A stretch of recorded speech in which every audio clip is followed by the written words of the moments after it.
Jussie, what's your favorite hole? What do you like to see the guys play? Yeah, I'm sure all four of us probably would say amen corner. It's definitely true for me. Branching outside of that a little bit, I really like 15. Long par 5, you got to hit a good one. It's the shot that Rory hit behind the trees last year, 7-iron 220. Your approach shot, if you don't get it down there far enough, or if you're blocked out to the left or right, you got to hit it over that creek. That green is not receptive. It is a small, narrow green. Hit it long, you got a really hard chip back to the water. It's just a fun hole to watch people either thrive or dive on. Another one that I really like that people don't think about as much is number 3. Shorter par 4, depending on where the tees are, you can get some of those meatheads like Bryson trying to drive it. It's a fun one to watch, how people approach that hole. You lay up, you got a really uphill chip. It's a hard hole for as short as it is, but that's a fun one because guys can either get off to a good start there, or they can really kind of dig themselves in a hole. Those are my two kind of outside of aiming corner. And correct me if I'm wrong, but 15 is the last par 5, right? It is. So it's the last. Yeah. Yeah.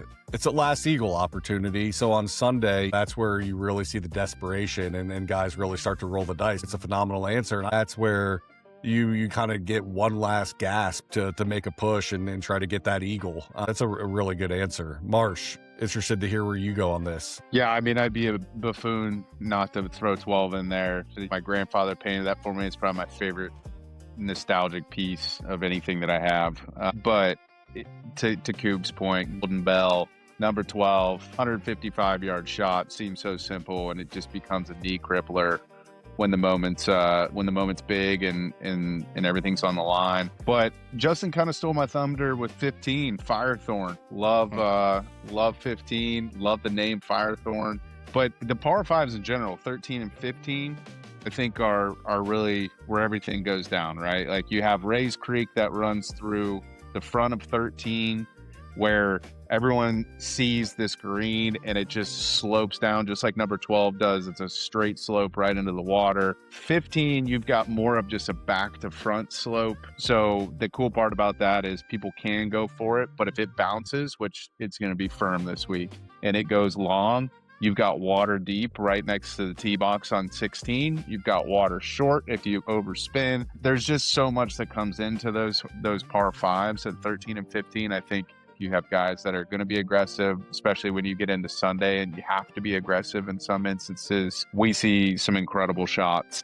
Listen, no golf course has slope like Augusta. It is the hilliest freaking place. The greens are all like glass, and they're sloped one way or another. You could a sand shot from the bunker, and it could just roll right into the water. There's just so much nuance to Augusta that we could sit here and talk about every hole for hours. But I think those 2 par 5s are really what do it, and that's where the electricity starts to amp up on Sunday. Marsh, you're kind of talking about the elevation changes. I haven't been, but everyone always says who's actually been. The TV does no justice with how the elevation is actually changing. You can't really get a true feel for that. And you go walk those grounds, and it's a workout. Walking up and down the hills constantly.